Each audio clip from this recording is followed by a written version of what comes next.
Assalamualaikum warahmatullahi wabarakatuh. Bismillahirrahmanirrahim. Alhamdulillahirabbil alamin. Alhamdulillahilladzi anzala as-sakinata fi qulubil mu'minin liyazdadu imanan ma'a imanihim. Allahumma shalli ala Muhammadin wa ala alihi wa ashabihi wa man tabi'ahum bi ihsanin ila yaumiddin. Asyhadu an la ilaha illallah wahdahu la syarika lah wa asyhadu anna Muhammadan abduhu wa rasuluh la nabiyya wa la rasula ba'dah.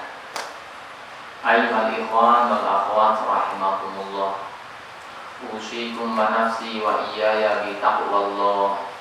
Ittaqullaha haqqa tuqatih wa la tamutunna illa wa antum muslimun. Wa la tamutunna illa wa antum muslimun. Wa la tamutunna illa wa antum muslimun.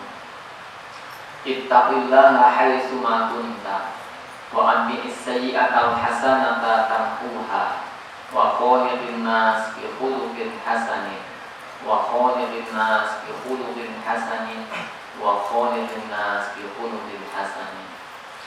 Wa qala sallallahu alaihi wasallam fi hadisin sahihin, man salaka tariqan yaltamisu fihi ilman sahhalallahu lahu tariqan ilal jannah. Al-hadis. Amma ba'd. Ayyuhal ikhwan wal akhwat fillah rahimakumullah. Alhamdulillah, sore kali ini Allah mempertemukan kita. Mudah-mudahan ini adalah pertemuan yang diridhoi oleh Allah Subhanahu wa taala. Mudah-mudahan ini adalah pertemuan yang memberatkan amal soleh kita ketika besok ditimbang oleh Allah Subhanahu wa taala. Dan ini juga adalah pertemuan yang mudah-mudahan mengantarkan kita dalam ridho dan jannah Allah Subhanahu wa taala. Sesuai permintaan panitia ikhwatillah yang dimuliakan oleh Allah, insyaallah sore kali ini kita akan mengkaji tentang keutamaan ilmu.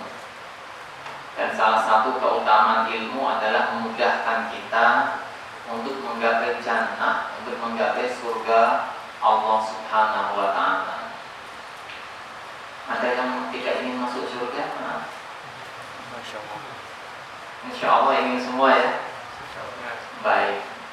Tadi sesuai hadis yang disampaikan oleh Rasulullah Muhammad sallallahu alaihi wasallam.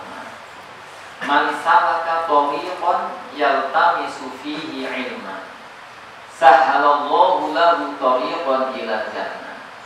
Man barang siapa salaka berjalan tariqan di atas jalan yaltamisu fihi, yang di dalam jalan itu orang itu dipenuhi ilmu. Sahhalallah, sahala maka pasti memudahkan Allah lalu kepada orang tadi, kepada man tariqan, kepada jalan al-jannah, ke surga. Ustaz, apakah ini nanti semua ilmu atau kagak Ustaz? Terus kenapa Rasulullah bersabda seperti itu Ustaz? Pertanyaannya ini cukup dijawab dengan demikian. Kalau seseorang ingin baik, karena keinginan manusia, keinginan dia sendiri, kemungkinannya ada berapa? Halo, Ustaz boleh tanya nih. Antum ingin baik nih, nasibnya ingin baik nih, di dunia ini ingin sukses nih, ya kan, mulia, dimuliakan sama orang, dihormatin sama orang. Tapi yang inginnya antum, atau yang inginin kedua orang tua antum, atau siapalah, tetapi makhluk Allah, kemungkinannya ada berapa? Ada dua. Kemungkinan yang pertama bisa baik, kemungkinan yang kedua dia tidak jadi baik. Karena yang menghendaki siapa? Yang menghendaki makhluk. Yang menghendaki orang tua mah pengen kita kuliah dipaksa nih sama orang tua. Sebenarnya nggak suka kuliah di teknik, sukanya di kedokteran. Kalau di kedokteran kan ngurusin manusia, kalau teknik kan ngurusin bangunan kan gitu tuh. Ya teknik cuma bangunan doang. Macam ya, ada mesin, ada macam-macam, benda mati lah gitu kan. Tapi orang tua yang ingin kira-kira tuh kemungkinannya pasti dia jadi ini gak? Pasti jadi keinginan orang tua gak? Orang tua ingin antum pokoknya jadi insinyur. Kalau sekarang apa? Insinyur ST ya, sarjana teknik. Tapi yang ingin orang tua, pertama ini orang tua, kemungkinan antum bisa jadi sarjana teknik, kemungkinan bisa drop out karena tidak suka di sarjana teknik. Atau antum yang ingin antum pribadi masuk, belum tentu bisa jadi sarjana teknik. Begitu masuk set ke Undip, bergaul nih sama temen nih. Nah, temennya nih ternyata nggak suka di teknik, sukanya bikin kafe, sukanya bisnis dulu. Jadi semester 3 mau ada bisnis kafe, akhirnya nggak terusin sekolahnya. Meskipun yang diinginkan diri sendiri. Artinya apa? Kalau yang inginin baik itu adalah makhluk Allah, bisa orang tua, bisa diri sendiri. Kemungkinannya cuma 2. Dia bisa baik atau dia tidak jadi baik. Pertanyaan kedua, ingin baik, tetapi kalau yang menginginkan baik Allah, kemungkinannya berapa? Hah? Cuma 1. Pasti baik. Jadi kalau yang ingin baik itu Allah tuh, pasti baik, gak mungkin gagal. Karena yang ingin Allah. Pertanyaannya sekarang, antum atau teman-teman sekalian yang wakilah ini nih, pengennya ini baik menurut manusia atau diinginkan baik oleh Allah? Oleh Allah. Kalau diinginkan baik oleh Allah, rumusnya udah sangat jelas. Hadisnya juga udah sangat jelas. May yuridillahu bihi khairan yufaqihu fiddin. Man barang siapa yuridillahu dikehendaki oleh Allah Subhanahu wa taala khairan kepada kebaikan, yufaqih, maka Allah Subhanahu wa taala memberikan pemahaman, kecondongan, kesenangan sampai paham kepada orang itu fiddin, di dalam masalah ilmu agama dan di dalam masalah agama. Rawahu muttafaqun alaih, disepakati oleh Bukhari sama Muslim, hadis sahih. Berarti kalau rumusnya kita nih pengen baik, tetapi yang inginkan baik bukan kita, ingin Allah yang ingin baik, hanya 1 rumusnya, tidak 2 rumusnya. Rumusnya cuma 1. Siapapun yang dikehendaki Allah baik, pasti sama Allah dikasih kecenderungan untuk senang ilmu agama Allah. Kalau makin kesini makin jauh dari ilmu agama Allah tidak menghendaki baik. Jadi rumusnya cuma didirikan sederhana. Ada pengajian begini senang apakah kakak? Ada orang sholat jamaah senang apakah kakak? Ada orang membaca Al-Quran senang apakah kakak? Ada orang membaca Al-Quran malah ternyata kau baca terus Quran gak bikin ini manfaat, gak macam-macam. Begitu ada lagu musik, dangdut, lagu apa. Nah ini yang buat cari nih. Yakinlah dia tidak dikehendaki baik oleh Allah, dia dikehendaki buruk oleh Allah. Ini tidak penting masa lalunya nggak harus dari pesantren, nggak harus dari SMA, nggak penting kuliahnya juga. Karena ketika Allah dan menghendaki baik orang itu, meskipun dia di teknik Undip, nggak tahu dia bisa terjebak itu. Pertama ikut kajian begini, ternyata tertarik. Begitu tertarik dia ingin belajar bahasa Arab. Belajar bahasa Arab kemudian nyambung, ternyata aku sudah bisa bahasa Arab. Begitu bisa bahasa Arab dibaca lagi, Sirah Baghdad dibaca, ternyata ada seorang imam, fikihnya jago, hadisnya jago, hafil, hafal 100.000 hadis, berikut sanad-sanad dan matanya. Sanad itu nama perawi-perawinya, an itu, berikut sejarahnya. Ternyata dia juga seorang pemborong besar pada waktu itu, kontraktor besar yang membangun benteng Baghdad. Kalau sekarang berarti kayak semacam ini, Wikas, kayak semacam apa yang besar-besar itu. Dia seorang ulama, ahli fikih, hafid. Siapakah dia? Imam Abu Hanifah. Begitu dia tahu set agamanya kencang, tekniknya, akhirnya mikir, ini gimana nih bikin arsitek yang tidak ini, yang kemudian sesuai dengan Al-Quran, sampai pecahkan, bisa nggak nih bikin gedung lantai 6.666 lantai. Ayat yang pertama, oh ini berarti Al-Fatihah, Bismillahnya, lantai pertama. Lantai ketiga, sana 6.666. Gimana nih mecahinnya nih? Oh, oke, nggak 6.600, 114 tingkat. Berarti gedung 1 namanya Al-Fatihah. Lantai 2 Al-Baqarah. Kan ada agamanya dia. Artinya apa? Apa yang dia gerain tuh, akhirnya di otaknya nih yang dipikir cuma ridho Allah, cuma agama Allah. Padahal kuliah di teknik, bisa bahasa Arab, nggak sengaja. Tapi karena Allah yang menghendaki baik dia, may yuridillahu bihi khairan yufaqihu fiddin. Allah kasih dia pemahaman agama, maka dia mulai senang sama agama. Antum-antuman kalau saat sekarang ini di kos-kosannya misalnya terjebak di kos-kosan yang baik dan benar gitu, bersyukurlah. Ternyata kos-kosannya suka ini nih, suka membaca Al-Quran. Disitu di kos-kosan yang kemudian ada ini baca Qurannya 1 juz, ada qiyamul lail disuruh ini nih.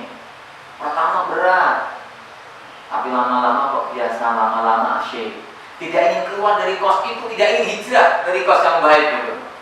Yakinlah dia dikehendaki baik oleh Allah, bukan oleh diri dia sendiri. Kami udah sama orang tua tuh dari sana udah diset, orang tuanya pengalaman, tahu agama. Carikan kos-kosan nih, kos-kosan yang sadar agama, gitu kan? Dicariin, ternyata dia kagak betah. Udah dikasihkan, bukan hanya di kos-kosan, dicarikan pesantren tahfidz yang dekat sama Undi. Begitu nyampe gak betah, pokoknya Mbak, saya pengennya di kos-kosan umum. Udah bosen mondok. Waktu SMA udah bosen. Yakinlah dia belum dikehendaki baik oleh Allah. Rumusnya kalau kita mau dikehendaki baik sama Allah, cuma tanda-tanda kita harus tahu. Kalau kita makin gandrung sama ilmu agama, makin gandrung dengan ilmu-ilmu Allah, itu berarti kita dikehendaki baik oleh Allah. Pasti dia baik, nanti pasti sukses di dunia, pasti mulia di dunia, dan sukses di akhirat dan mulia di akhirat. Allah yang menjamin, Rasulullah yang menjamin. Hadisnya jelas. Apalagi man salaka tariqan yaltamisu fihi ilman. Ilman di situ ulama menyebutnya ulumiddin. Artinya adalah ilmu agama. Karena nanti berbeda. Belajar dengan ilmu agama di dalam hadisnya, belajar dengan ilmu umum itu berbeda. Ilmu umum sebetulnya seluruh ilmu agama. Tapi sekarang kan ini, kalau ilmu orientasi duniawi sebetulnya ilmu umum atau ilmu dunia. Jadi kalau dikit-dikit arahnya orientasi, misalnya ekonomi nih, ekonomi terus kemudian ngitung duit, cuma ngitung duit aja. Di sana kagak ada setelah dapat duit untuk apa? Apakah untuk bangun masjid atau untuk dakwah atau yang lain? Berarti dia ilmu dunia murni. Nah, di sini nggak dapat apa Ustaz? Nggak dapat pahala. Pahala apa Ustaz? Pahala yang dijanji sama Rasulullah. Gimana pahala yang dijanji Rasulullah? Kayak semacam di sini nggak ada yang lain. Wa qala sallallahu alaihi wasallam, man ghada, maksudnya pahala ini. Man ghada, siapa yang pagi-pagi, maksudnya itu bersemangat. Ilal masjidi, datang ke masjid Allah. Jadi bukan harus waktunya pagi gitu ya. Nanti kalau memahami secara letterlek gitu, man ghada itu siapa yang pagi-pagi, berarti harus bangun pagi terus ke masjid. Itu berarti dia nggak menyelami ilmu lughah, tata bahasa Arab dia nggak menyelami. Ghada di sini maksudnya apa? Siapa yang bergegas, semangat ilal masjidi, ke dalam masjid. Lalu itu di dalam masjid itu tidak menghendaki apa-apa illa ayyata'allama, kecuali untuk mencari ilmu, belajar. Khairan, kepada kebaikan. Au yu'allima, atau mengajarkan kebaikan itu. Karena lahu, maka bagi orang itu ka'ajri hajin tamatin hajatuhu, dia memperoleh pahala haji secara sempurna. Jadi kalau mau haji, tadi dari rumah, dari kos-kosan, dari mana, besok awal haji ini ditata niatnya. Oh, malah dengar nih dari Ustaz nih, ternyata bisa dapat pahala haji. Saya mau ngajar juga begitu. Di sini orang belajar atau mengajarkan. Kenapa Ustaz? Dia hadisnya masjid. Dulu belajar nggak ada universitas, ketika hadis ini dikeluarkan sama Rasulullah. Metode Rasul belajar dulu itu namanya talaki wal musyabahah. Talaki laki itu bertemu secara langsung musyabah melihat bibirnya. Kayak ngajari Al-Quran gitu. A'udzu billahi minasyaitonir rajim. Roh tebak, roh jim mulai tipis. Roh tafsir. Bismillah bak tipis, nanggal saja. Bismillahirrahmanirrahim. Oh, ini kemudian mat alif disukun, bisa 2, bisa 4 atau bisa 6 harokat. Dulu ulama belajarnya begitu, zaman Rasul, dan itu di masjid. Jadi nggak ada universitas, nggak ada sekolah. Maka hadisnya itu adalah man ghada ilal masjid. Sekarang tidak harus di masjid, berarti di tempat ilmu. Misalnya ternyata kajiannya di ini nih, di lapangan. Berarti man ghada ilal maidan, alun-alun. Dan ngajinya di sana terbuka kan gitu. Jadi masjid, tetapi tempat ilmu agama, ilmu Allah di situ siapa yang belajar dan mengajarkan kepada kebaikan, maka dia memperoleh pahala haji umroh secara sempurna, dapat pahalanya. Jadi antum sekarang udah bisa nabung. Saya kalau mau nambah santri sama teman-teman di UNES sebelum apa-apa ngingetin. Yang tadi niatnya belum lulus, maaf, yang niat karena terpaksa atau karena malu dengan kakak seniornya ada semacam untuk hadir di acara kajian, sekarang diluruskan niatnya. Niat karena Allah untuk menebar kebaikan, belajar kebaikan, mengamalkan kebaikan karena Allah, dapat haji umroh. Pahalanya, Masya Allah. Jadi kalau nanti ke masjid yang lain dapat lagi. Ustaz, hadisnya sahih kagak Ustaz? Rawahu Tabrani fil Kabir wal Hakim fil Mustadrak, diriwayatkan oleh Imam Tabrani dalam kitab Al-Kabir, wal Hakim dan Imam Al-Hakim dalam kitab Al-Mustadrak, min hadis Abi Umamah radhiyallahu anhu bi isnadin la ba'sa bi, dengan sanad yang baik, tidak ada masalah di dalamnya. Jadi bisa dijadikan pegangan, Masya Allah.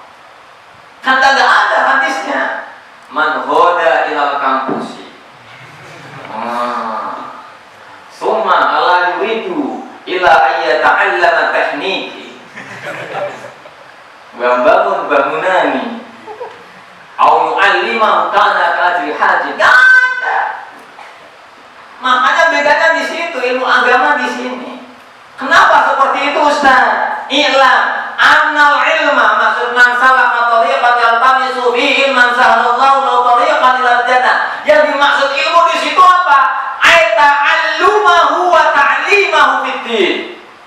Artinya adalah mengajarkan, mempelajari dan mengajarkan ilmu agama untuk diamalkan fiddin, di dalam masalah agama. Jadi ngingetin sholat, ngingetin puasa, ngingetin kalau belajar teknik karena Allah, kalau kemudian kuliah karena Allah, kalau bekerja seorang suami, kalau tidak tahu ilmu agama, suami bekerja ngasih nafkah sama istrinya tuh, ya cuma ngasih nafkah doang, merasa kewajiban doang, nggak dapat apa-apa. Dapatnya ya istrinya masih nyetel sama dia karena dari rezekinya. Tapi kalau dia nyepat berangkat, berangkat kerja, ya Allah, gua berangkat kerja ya Allah untuk ngasih rezeki sama anak istri hamba. Makanya Rasulullah itu bersabda, dulu dengar sama Ustaz, ya Allah, ini kau kasih pahala seperti pahala jihad di medan perang ya Allah, untuk membela agama. Dapat dia. Yang ngomong begitu apa? Ilmu agama. Tapi dia nggak ada niat, cuma ngasih istri saja, nggak dapat apa-apa. Sama-sama tadi yang berangkat ke sini, yang satu udah tahu hadisnya, kemudian ada niatnya. Sama yang satu mah cuma di sini karena terpaksa tadi itu, karena seniornya ngajak atau karena malu teman-temannya pada ikut hari gini, nggak ikut kajian, gitu loh. Akhirnya kemudian dia datang ke tempat kajian karena malu, dia dapatnya karena malu doang. Akhirnya nggak malu di depan temannya. Tapi begitu datang, ya Allah, gua datang karena ngamalin hadis Rasulmu, yang janjiin Rasulmu, gua ingin ya Allah, mahalanya haji ya Allah. Set datang ke sini, nggak apa-apa, udah nyampe sini, ini masjid, langsung begitu sampai berangkat dulu dapat ilmu gak? Dapat pahala gak? Dapat. Begitu nyampe karena ilmunya tuh ada tuh. Kan tadi ilmu man salaka tariqan yaltamisu ilman, ilmunya ada. Yang lain nyampe di sini cuma dapat balaji sama umrah doang. Yang satu tambah, ketika tahu di masjid tuh hukumnya sunnahnya apa? Ada dukhulil masjid. Oh, dia sudah belajar ngaji fi adabi dukhulil masjid, tentang etika masuk masjid. Begitu masuk masjid udah berdoa. Setelah berdoa masuk, niat iktikaf karena Allah. Setelah itu nggak usah dengerin, ngantuk saja. Biar dapat pahala iktikaf, biar dapat pahala haji sama umroh. Yang satu cuma dapat pahala haji umroh, karena masuk nggak ada niatnya, untuk iktikaf nggak ada. Masya Allah. Pada saat iktikaf tuh dia tahu dengan hadisnya yang lain. Pada saat itu hatta sama, sampai ikan-ikan yang ada di lautan itu mintakan ampunan dia. Pada saat iktikaf itu, jadi ampunan itu sama Allah. Masya Allah. Itu bedanya. Man salaka tariqan yaltamisu fihi ilman sahalallahu lahu tariqan ilal jannah. Inilah ilmu. Makanya sampai kedudukan ilmu ini sebegitu tingginya, nyampe-nyampe Allah sendiri tuh yang memberikan kesaksian. Kamu nggak percaya, dibuka surat Al-Imran ayat 18. Syahidallah annahu la ilaha illahu wal malaikatu. Yang jadi saksi syahidallah, Allah bersaksi sendiri nih. Yang bersaksi bukan aku, langsung Allah, istimewa. Annahu la ilaha illahu, bahwa tidak ada Tuhan selain Allah. Dia, karena yang bersaksi Allah, Allah sendiri. Wal malaikatu, dan para malaikat, berarti disejajarkan. Wa ulul ilmi, dan orang-orang yang memiliki ilmu, yang menyaksikan langsung Allah. Di ayat yang lain, dan antum pasti hafal, yarfa'illahu alladhina amanu minkum walladhina utul ilma darajat.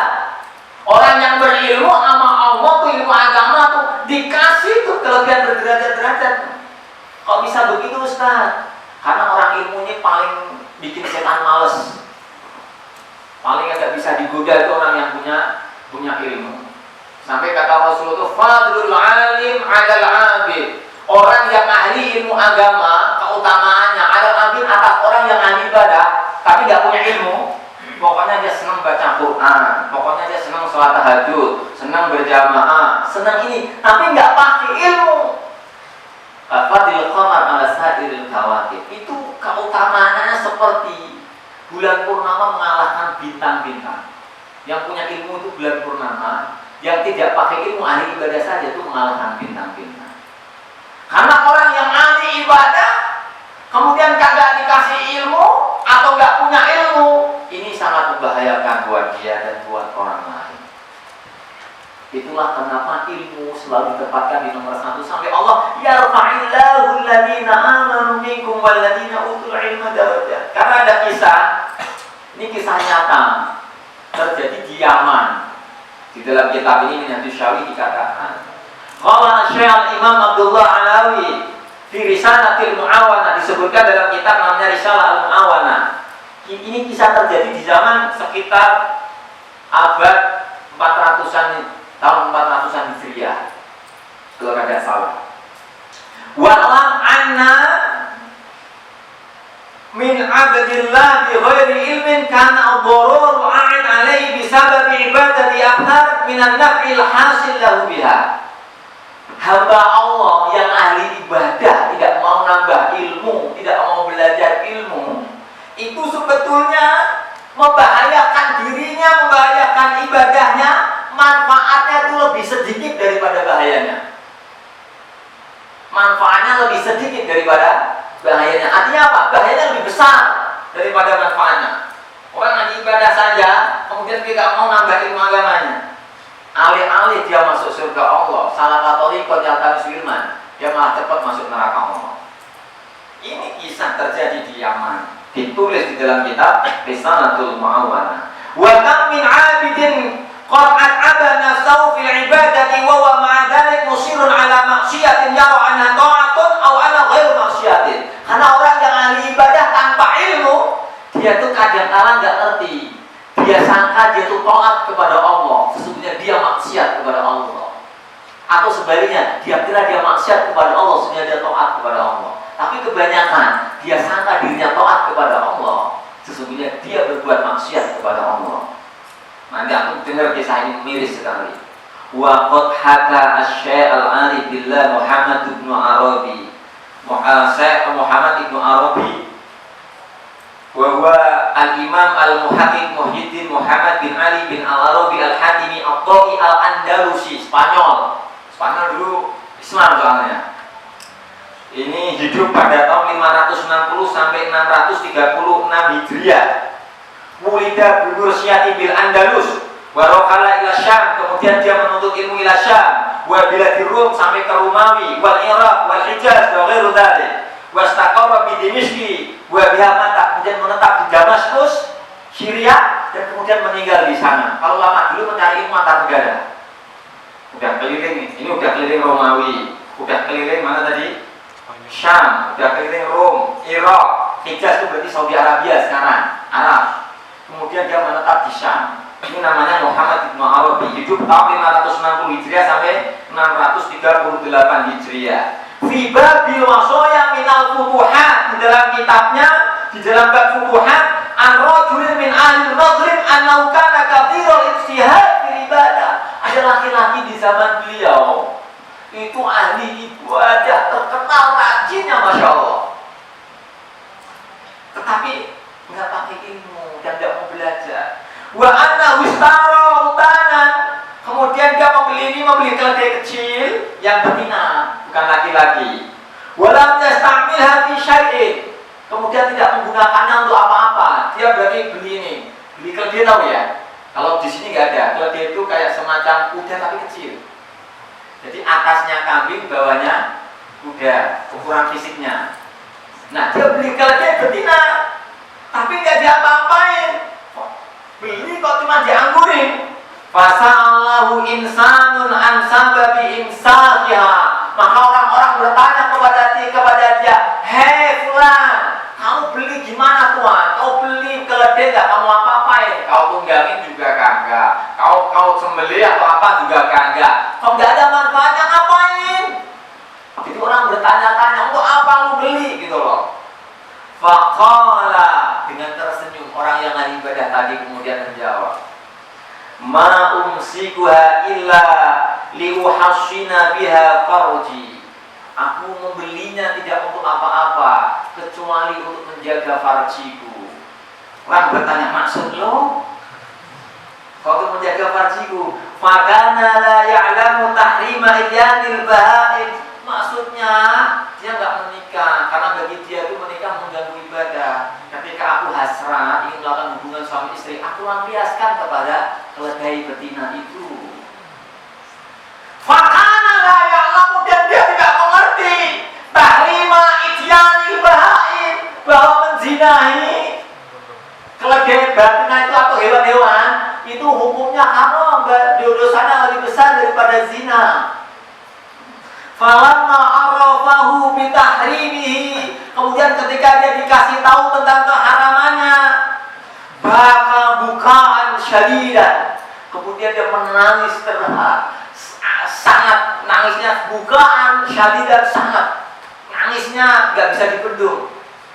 Itulah bahayanya orang yang ahli ibadah tidak punya ilmu. Ulama sampai mengatakan kisah nyata. Sekarang apakah ada usaha zaman akhir ada? Kapan ada berita, kan ada yang tahu nggak yang menghamilin orang utan? Lagi diselidiki apakah benar atau tidak. Di kebun binatang di Surabaya kalau nggak salah, ada orang utan betina gitu, orang utan betina yang kemudian puting padahal nggak ada orang utannya laki-laki. Terus kemudian ada yang mengaku penjaganya, ada fotonya di orang gitu, lagi diselidiki.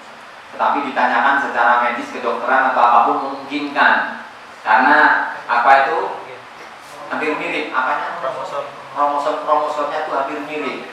Kalau sampai lahir anaknya kayak apa, Allah. Zaman udah akhir, maka sekarang ilmu agama hanya ilmu agama yang bisa nyelamatin. Makanya man salaka thariqan yaltamisu fi ilman sahalallahu, Allah pasti ngasih kemudahan. Thariqan ilal jannah. Maksudnya panitia ngasih kita itu tema ini agar apa? Ketika kita menuntut ilmu kayak semacam itu, ilmu agama sungguh-sungguh. Karena ini akan jadi jaminan kita diperbaiki oleh Allah, pasti sama Allah dijamin juga baik dan pasti kita akan sukses. Nanti kalau di sini saya bacakan, antum bisa nangis. Ulama sampai untuk belajar, sampai saya cerita saja Imam Bukhari misalnya. Imam Bukhari untuk ilmu agama belajar sampai lupa menikah. Karena saking asiknya ketika belajar ilmu agama lebih cantik daripada perempuan yang paling cantik. Imam Bukhari. Uang nyari untuk ini untuk mengambil satu hadis. Misalnya dari mana ini? Dari Irak. Kemudian untuk mengambil ke Syam. Perjalanan sholat diambil dapat satu hadis itu belum tentu sahih. Kemudian pulang lagi dikumpulkan. Belajar ke semacam itu. Terus kisah-kisah nanti ada khusus bab kisah tentang gimana ulama-ulama dahulu itu bergiatnya dalam mencari ilmu agama. Sampai satu kitab itu dibaca sampai 1000 kali. Di sini ada bab khusus ada. Ini mah khusus bab kitab ilmu misalnya. Sahabat. Masya Allah.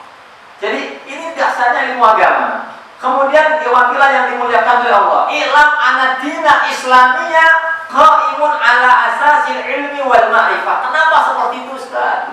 Saking pentingnya ilmu itu agama itu Ustaz. Karena agama Islam dibangun di atas pengetahuan ilmu.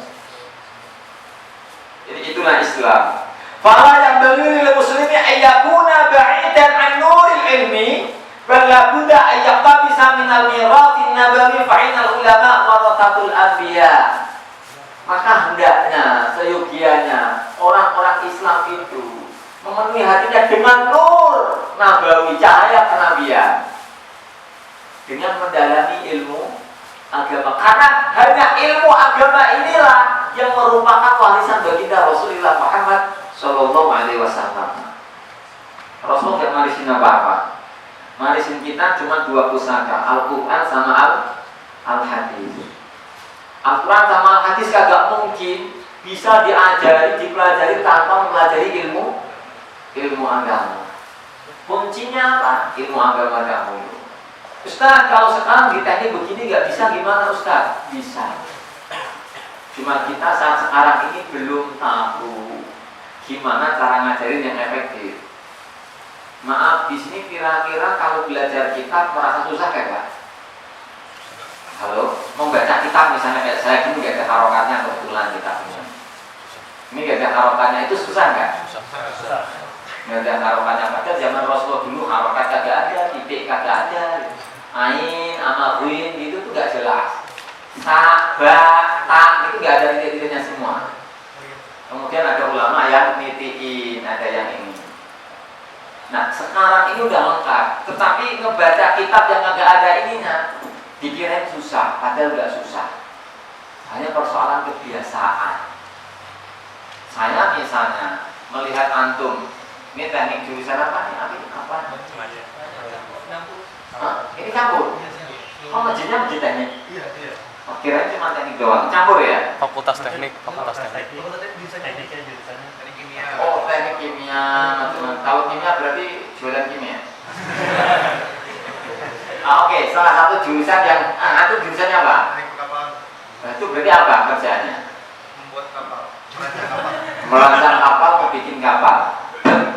Antum merasa bikin kapal mudah ya sekarang ya? Artinya bisa. Iya. Iya, artinya kan ngerti kapal gini, ketika melihat kapal ukuran begitu, oh seperti kan paham. Karena tiap hari bergelut dengan ilmu kapal. Bagi saya, ilmu kapal susah banget. Ngerti juga kagak, pakai bahan berapa kapal bisa ini, nggak ngerti. Sama aku melihat saya, ini kok baca kita kok nggak ada harokatnya kok bisa gitu. Karena biasa. Jadi hanya persoalan nggak ada yang istimewa. Sekarang udah ditemukan itu udah cuma salah di belajar. Anak kelas 5 SD juga bisa baca kitab mahir bolak-balik bisa. Dari 0, 0 nggak bisa ngapa-ngapain. Hanya dalam waktu 10 bulan. Padahal sehari cuma belajar 1 jam. Berarti susah apa gampang? Gampang. Cuman kita nggak tahu, belum tahu metodologinya. Nanti kalau saya udah ngerti, saya lagi belajar ini di pedalaman Purwodadi sana. Ada seorang orang yang ini gelisah karena sekarang banyak orang lulusan pesantren juga bisa membaca kitab, cara ngajarin anak kecil kayak apa. Ini menemukan metode namanya al-istirsyad metodenya. Dan itu tidak perlu diapalin, cuma kayak ngajarin anak TK gitu. Kalau dulu zaman saya SD itu ini budi, ini ibu budi gitu kan. Ini juga sama, i'rab. I'rab adalah perubahan pada akhir kata karena ini. Cuma itu aja. Nanti baca ayo 10 kali baca, enggak celaka pulang dari situ apa? 1 jam, selama 6 bulan cuma teori. Teori itu ibaratnya mau bikin kapal tuh yang disiapin belum kayunya, disiapin gergajinya, disiapin ininya, macam-macamnya itu dulu. Nanti kalau tidak ada kayu, ada ukurnya, ada ini udah lengkap, baru dipraktekkan ke kitabnya. Itu setelah 6 bulan. Jadi 10 bulan itu pasti dia mahir. Jadi nanti kalau udah ketemu, insya Allah antum bisa baca kitab semua. Kalau antum nggak bisa baca kitab semua, langsung bisa akses, ustaz sudah tidak perlu, karena antum semua adalah ustaz dan ustazah. Sehingga kalau ngakses sesuatu ini bisa langsung. Tidak akan mudah diprovokasi sama ustadz yang agak benar. Apakah ada ustadz yang agak benar? Dari dulu mah udah ada, ulama aja ada 2. Ulama dunia sama ulama akhirat. Ulama dunia mengajarkan kepada hal-hal yang sifatnya lebih cenderung cinta kepada dunia, dan dia tidak menyampaikan seluruh ilmu apa adanya, tapi disampaikan sesuai kepentingannya.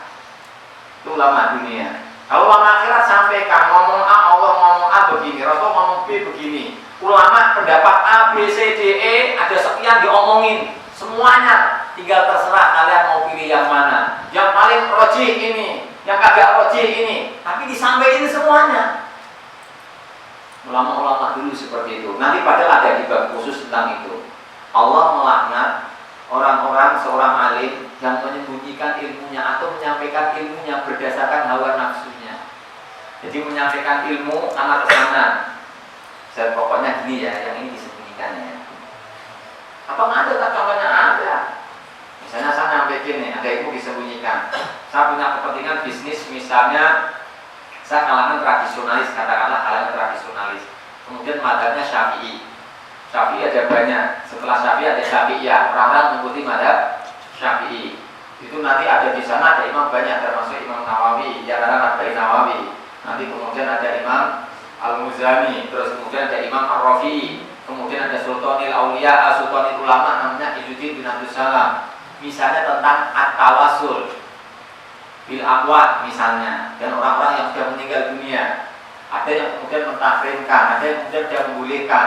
Kalau kemudian sedang di situ yang membolehkan misalnya Izzuddin Abdus Salam misalnya, itu hanya membolehkan kepada siapa? Hanya membolehkan kepada para nabi dan rasul karena maksum. Nanti ada ulama yang ini. Itu kalau disampaikan secara jujur, saya punya bisnis yang ziarah ke makam-makam. Sampaikan jujur, ini pendapatnya Izzuddin Abdus Salam. Izzuddin Abdus Salam adalah Asy-Syafi'i. Izzuddin Abdus Salam Sultanil Auliya, Sultanil Ulama. Dan nanti zaman saya nggak pada ikut, padahal ada kaitannya dengan bisnis. Itu salah satu contoh. Sehingga terus tak sampaikan pendapat yang ini, yang menguatkan saja. Pendapat yang lain tidak disampaikan. Inilah yang dikritik oleh ulama-ulama dahulu. Kalau ulama-ulama dahulu, maksudnya kalau antum bisa bahasa Arab sendiri, cari kitabnya. Nanti kitab ini kayaknya dia nggak beres. Kitab sekarang juga nggak jelas, karena kepentingan ideologi. Nggak jelasnya apa? Kitab ulama dulu ada yang dibuangin, nggak cocok dibuang. Jadi aslinya tuh kalau misalnya Imam Nawawi tulis A gitu, ada yang tidak setuju, ini dibuang oleh penerbitnya. Kita nggak ngerti. Nanti bedakan dengan kitab yang klasik. Jadi sekarang tuh hidup makin susah. Susahnya apa? Ilmu agama kalau kita mau dalamin. Sekarang kalau tidak hati-hati juga. Ulama sekarang ini juga banyak yang menyampaikan sesuai kepentingannya. Mudah-mudahan kita hindarkan dari itu. Tapi kamu lihat kita adalah Allah, gak perlu khawatir. Niatnya Allah sampein aja. Setelah ini antum benci sama saya, bukan urusan saya. Habis dari sini mau dikepukin juga gak apa-apa gitu. Mau dibukul, Ustaz nyampaikan gak sesuai yang kami inginkan. Panitia inginnya begini Ustaz. Karena Ustaz kan dipesan dia kan, Ustaz ini audionya ini Ustaz, nanti diarahkan ke sini Ustaz. Ini karena fundraising Ustaz. Uangnya yang lihat ini Ustaz, diperbanyak yang ini Ustaz. Mau menyampaikan sirah orang ini takut gitu. Ada istrinya karena dia seorang Ustaz, istrinya nyampein juga takut. Misalnya masalah poligami. Saya mau menyampaikan poligami, ada istri saya nggak takut. Karena saya sampaikan apa adanya.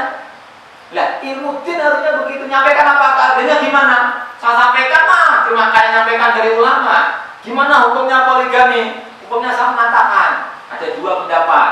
Al-aslu fi zawaj at-ta'adud. Yang sani kemudian al-aslu fi zawaj at-ta'adud. Pertama, ada yang berpendapat, ulama mengatakan asal menikah adalah poligami. Yang kedua, asal menikah adalah monogami. Nah, yang poligami alasannya ini, yang monogami alasan ini. Kemudian pendapatnya demikian, sampaikan semuanya.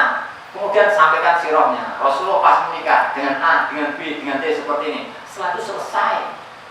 Tidak ada kata begini kalau antum jadi ustadz atau jadi ustadzah. Poligami boleh, asal bukan saya. Ini mah mengurangi ilmu agama. Ilmu agama kalau ditambah atau dikurangi maksudnya apa? Bid'ah ulama. Antum jihad karena takut ini diancam teroris, jihad gak dibacain, gak disampaikan, ntar kita ditangkap dikirain teroris, dikurangin. Jihad tidak ada di dalam fikih, tidak ada dalam cerita. Itu bid'atun dolala. Berarti mengurangi ajaran, bukan hanya sekadar nambahi. Menambahin Ustaz, ini ya Allah, kamu nggak pakai ilmu kan? Nggak pakai ilmu, Ustaz. Ini sholat mah kurang mantap, cuma sehari 5 waktu, Ustaz, kurang mantap. Saya tambahin Ustaz, apa? Ada sholat khusus. Saya kalau dulu nggak mantap Ustaz, 4 rakaat mah cemen. Saya sekarang kalau dulu Ustaz langsung 12 rakaat 1 salam. Itu bid'ah dhalalah. Berarti nambahin syariat. Nanti nambahin lagi ada ustaz nambahin sirah, sering saya repek juga. Kalau nambahin sirah jangan koma, baru koma dianggap titik. Nyampein, ya pokoknya ini ustaz ngomongan. Pas sesuai permintaan para ustadzah, jangan minum balik kami ya. Kalau kasih contoh adalah sahabat Ali itu kan setia kepada Fatimah. Fatimah mau diinin seperti ini. Itu koma. Setelah Fatimah meninggal dunia, sahabat Ali menikah lagi gak? Ketika menikah istrinya berapa? Nah itu maksud saya, jangan ilmu disembunyikan. Bahwa kemudian urusan diterima atau tidak bukan urusan ustaz. Setelah itu ustaznya diboikot para ibu-ibu, nggak masalah. Tapi kalau tahu ilmunya itu nggak mungkin ibu-ibu boikot. Yang pertama, yang nomor 2 nggak mungkin bapak-bapak cepat pengen poligami, karena syaratnya ketat. Begitu syarat yang disampaikan Rasulullah loh, ketika menikah sama Khadijah begini nih, kriterianya begini nih. Nanti ketika menikah sama ini sejarahnya seperti ini, asbabul wurudnya seperti ini. Antum mau meniru Rasulullah, bisa nggak meniru seperti ini? Bisa. Baru dia, nanti yang akhwat juga sama. Orang yang mengatakan langsung al-aslu di zawaj, misalnya langsung akad, asal menikah itu adalah 2, poligami. Karena di Al-Quran Fantuhum atau Balakum nanti masna 2. Kan tidak disebut 1 dulu kan? Langsung 2. Rasulullah 3, baru 4. Saya kalau menjawab sederhana, berarti antum kalau menikah sekali menikah langsung 2. Jangan 1 dulu, nanti ada istri menderita, ada istri. Nah kalau mau seperti itu pendekatannya, tetapi tidak. Yang ingin saya katakan adalah sekarang ini saatnya menyampaikan ilmu, sampaikan apa adanya. Nggak usah takut disebut aliran apa. Maksud saya begitu, paham ya? Nanti takutnya aliran Muhammadiyah, aliran NU, aliran MTA, aliran ini, nggak usah takut. Alirannya adalah aliran ulama kalau saya sebut. Kitabnya asal jelas, hadisnya jelas, sirahnya jelas, seluruh pendekatan jelas, sampaikan apa adanya. Nggak usah takut, takutnya cuma nama Allah sama Rasulullah. Itulah yang disebut mansalah atau riqon. Yang kami sufi ilman sahalallahu lahu tariqat ilal jannah. Berikutnya yang dimuliakan oleh Allah. Wa qala Rasulullah sallallahu alaihi wasallam. Ini mau ada translate enggak, Ma? Ada? Kalau ada soalnya juga ada maghrib. Mau tanya jawab sekarang atau nanti? Soalnya saya kalau tidak dipotong nanti berbusa-busa ngomong.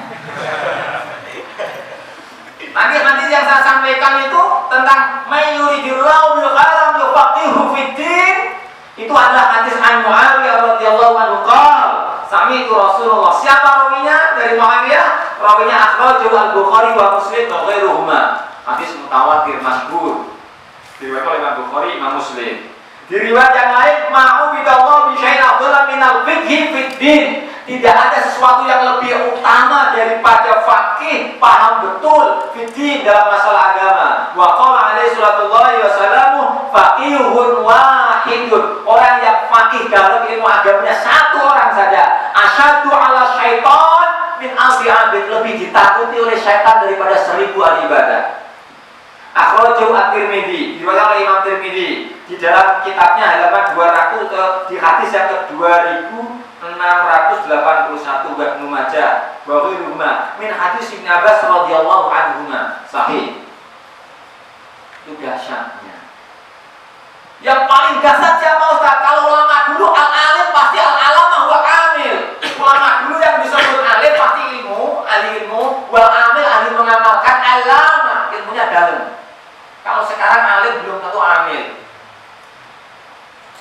Sehingga apa? Ketika dia al-alim, al-amil, satu orang ngalahin 1000 ahli ibadah, sholatnya pasti benar, ilmunya pasti benar semuanya. Masya Allah. Jadi mulai sekarang sebetulnya paling sederhana pada sore kali ini saya sampaikan. Besok kalau ada kajian kayak semacam ini, niatnya ditata. Siapa kemana-mana ditata apa? Ya paling tidak, ya Allah, aku mau berangkat haji ya Allah. Kesini berarti dapat haji. Itu mah kagak bisa. Misalnya masuk ke fakultas teknik, ya kan? Fakultas teknik kemudian yang diajarkan cara merancang bangunan, kan tidak ada akhiratnya, nggak ada ilmu agamanya. Adin ada yang menyebutkan ilmu halal wal haram fil Islam. Hukum haram, orang tahu hukum haram, hukum halal di dalam Islam. Ada ilmu usuluddin, asal-asal agama. Ilmu agama seperti itu.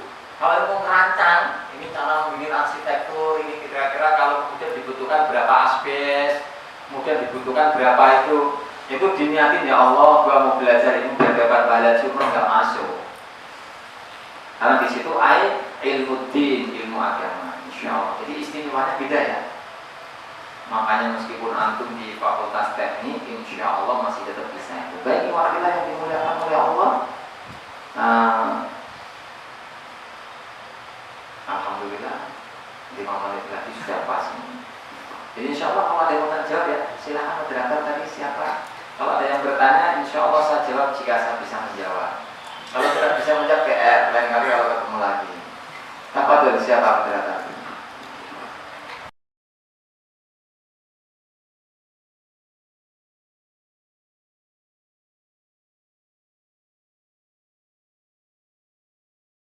Yang pertama, gimana kalau dikehendaki baik? Ini ada orang, sederhananya orang Irian Jaya di pedalaman.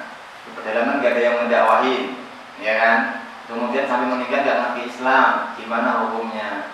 Dalam ilmu fikih ketika dia gak ada yang mendakwahin, gak ada yang masuk ke sunnah di pedalaman betul, masih primitif, gak ngerti ilmu agama, belum ada yang nyampe ke sana, dia hukumnya tidak kena hukum rufi al-qalam an-salat. Jadi dihukumi orang yang tidak tahu. Tetapi masalahnya hari sekarang ini apakah masih ada di era globalisasi informasi bisa masuk ke seluruh penjuru, kecuali kelompok itu menutup diri. Ya suku Baduy yang ada di Banten, karena dia menutup diri, mungkin dia tidak menerima. Suku Samin yang ada di Pati menutup diri, tidak menerima ajaran dari luar, dia tidak bisa kena hukum lagi. Maka dia termasuk dihukumi sudah ada dakwah nyampe ke sana, tapi dia tidak menerima. Di suku Dayak masuk sudah, bukan hanya Islam yang dakwah, Kristen juga dakwah ke sana, tapi versi dia. Pendeta kan ada juga yang mati di sono, iya kan, dikanibal sama ini Dayak gitu. Ketika masuk dikasih tahu agak mau, itu sudah masuk, maka dia tidak bisa dihukumi. Kalau ada ternyata memang ini ya, yang benar-benar tidak bisa masuk informasi, nggak ada dai sampai ke sana, dia rufi al-qalam an-salat. Dia dalam kondisi suci.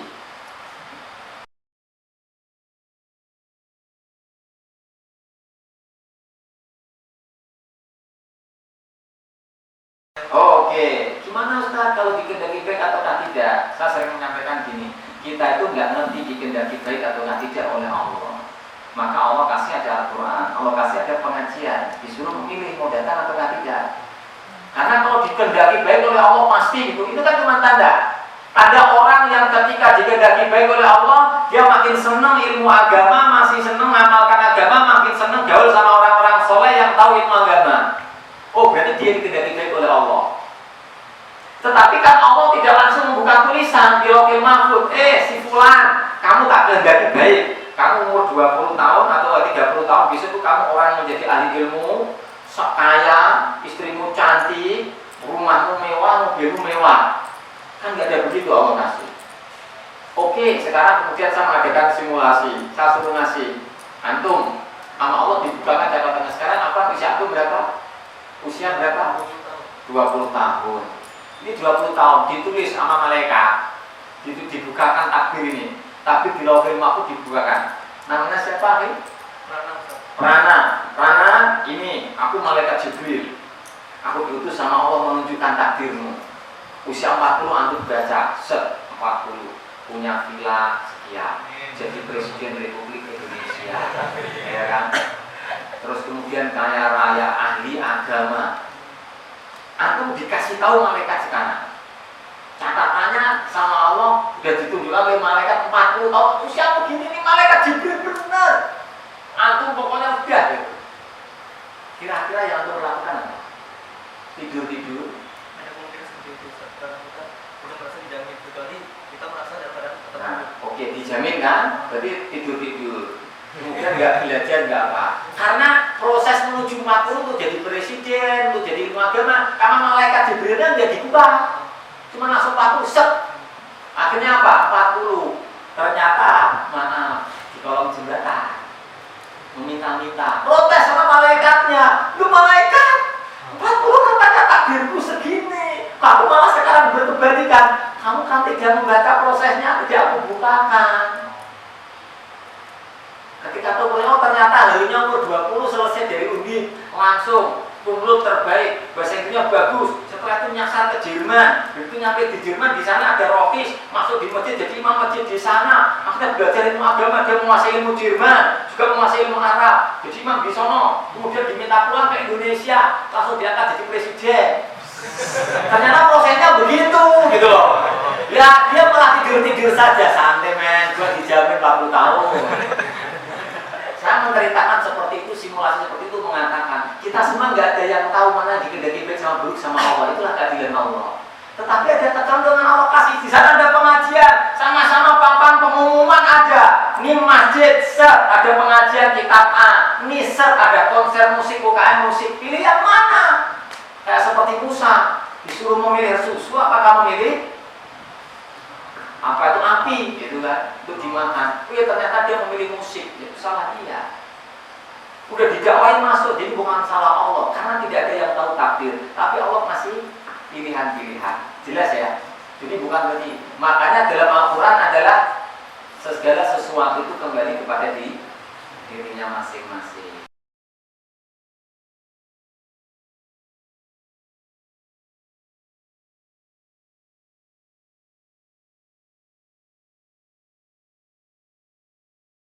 Oh iya, oke. Jadi kalau dia jadi panitia, terus kemudian ada tema yang disembunyikan. Apa kalau disembunyikan? Ada tema yang kemudian ini jangan disampaikan dulu karena menyusun prioritas. Berarti ini dulu. Enggak. Yang disembunyikan maksudnya adalah ini setema, antum ustadznya tahu tentang ilmu. Terus kemudian tahu, misalnya di situ antum ilmunya sudah lebih banyak dari yang lain. Antum membaca, menemukan pendapat A, B, C, D. Misalnya membicarakan tentang bid'ah. Bid'ah itu ternyata ulama ada sekian pengertian. Terus kemudian ulama A, B, C, D semuanya. Antum tahu itu sebagai ustadz atau sebagai ini, bukan panitia. Yang ilmu agama tahu. Tetapi karena nanti ini audiennya anak undip. Anak undip itu cenderungnya ke sini. Kalau tak sampaikan ini besok saya nggak diundang lagi. Berarti fikrohnya nggak sama nih.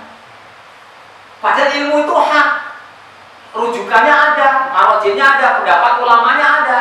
Berarti dia ada kepentingan ideologi dia, paham nggak? Itulah yang dilarang. Dia sampaikan aja. Nanti setelah dia bertanya atau kemudian mendebat atau apapun asal untuk kebaikan, jawab, nggak bisa menjawab PR buat saya kan begitu. Tetapi nggak ada yang disembunyikan. Mu'adzum menyampaikan Khalid bin Walid.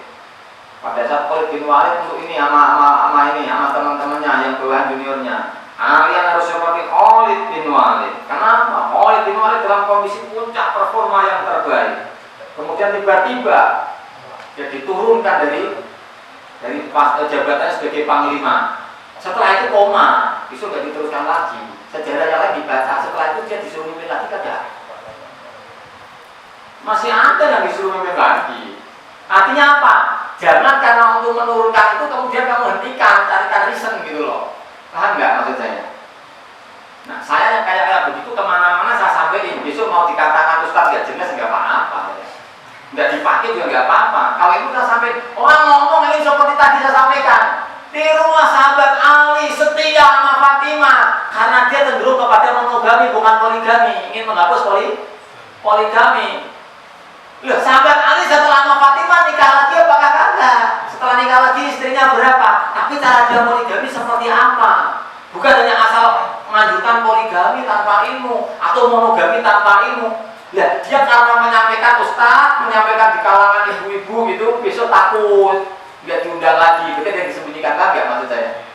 Maksudnya yang tidak diperbolehkan seperti itu. Tapi kalau tema-tema lain tadi enggak.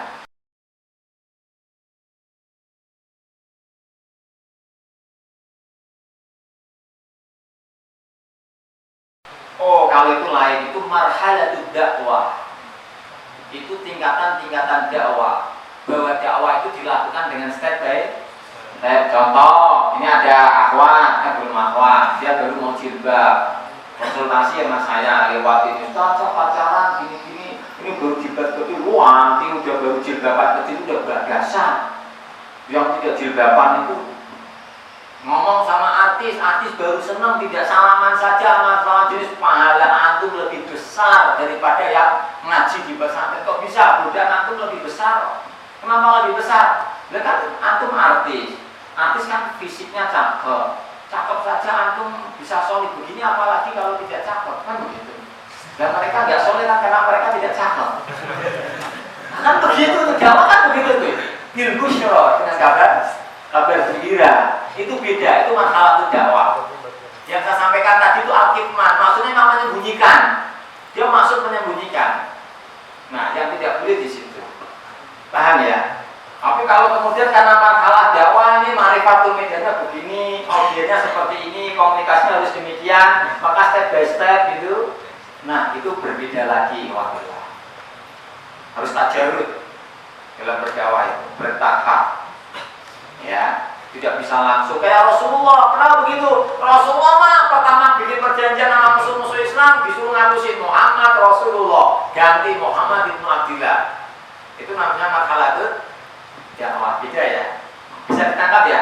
Antara yang berniat menyembunyikan sama karena makhalatut dakwah. Baik, iwafilah yang dimuliakan oleh Allah, sebagai penutup saya akan membacakan secara lengkap hadis tadi, hadis yang diriwayatkan oleh Abu Darda tentang man salaka thariqan. Siapa yang berjalan di jalan yaltami sufi ilman, yang di dalamnya untuk mencari ilmu. Salakallahu bihi thariqan ilal jannah. Allah akan mudahkan jalan menuju surga.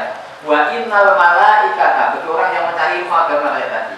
Malaikat la tadhu ajnihata li thalibil ilmi, membentangkan seluruh sayapnya untuk orang-orang yang mencari ilmu. Kenapa? Ridon bima yasna. Karena malaikat itu mendoakan, meridhoi orang-orang yang mencari ilmu tadi. Wa innal alima la yastaghfiru lahu man fis samawati wa man fil ardi.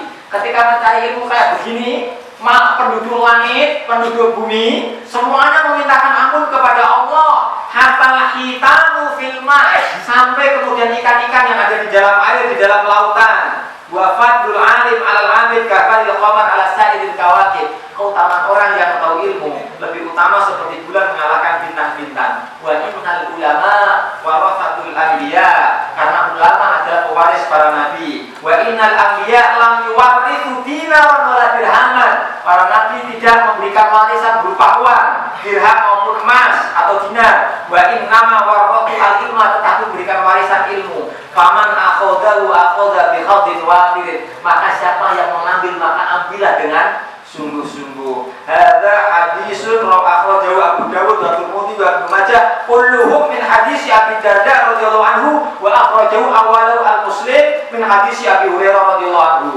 Diriwayatkan oleh Abu Darda, oleh Imam Tirmidzi, Ibnu Majah, kemudian juga dikeluarkan oleh Imam Muslim. Hadza hadisun sahihun, hadis sahih. Jelas ya? Baik, imatillah, saya kira itu dari saya, soalnya saya habis mari betul aja. Dan ini saya mungkin tidak bisa menyertai sholat di sini. langsung sini langsung ada acara nimba soalnya. Ditunggu habis mari kembali ke kampung ke Gunung Pati. Nah, jadi paling insya Allah di tengah jalan, bukan di jalan raya soalnya. Tapi di sana sambil karena sama sini tadi perjalanan tuh setengah jam. Saya takutnya telat. Kalau jamaah di sini nanti malahnya apa ya? Mari kan jam 5 kurang 5 menit, masih ada waktu 10 menit. Demikian dari saya, ada fastaghfirullahaladzim. Jika ada kebenaran, ambillah kebenaran itu. Jika ada kesalahan, pasti dari kebodohan saya dan jangan diambil. Besok saya diingatkan, pasti saya mau menerima ingatan itu. Ada fastaghfirullahaladzim walakum minkum tsumma